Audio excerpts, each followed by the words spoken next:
দিয়ে কুঁচিয়ে হত্যা করে কাদের মোল্লা। নির্যাতন শেষে হত্যা করে 13 জন গ্রামবাসীকে। আজও যে জায়গা মনে করিয়ে দেয় মুক্তিযুদ্ধের সময় রাজাকার কাদের মোল্লার নেতৃত্বে বিহারি ও পাকিস্তানি হানাদার বাহিনীর নৃশংস হত্যাযজ্ঞের কথা। হত্যার সেই দৃশ্য এখনো ভেসে ওঠে স্বজনদের চোখে।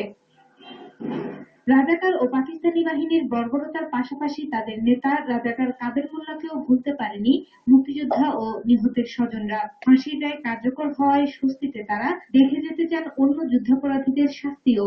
আমার চোখের সামনে অনেক লোক মারছে, সে নিজে হাতে অস্ত্র নিয়ে। এই রায় হতে আমরা এবং গ্রামগঞ্জবাসী আমরা খুবই আনন্দিত এবং গর্বিত।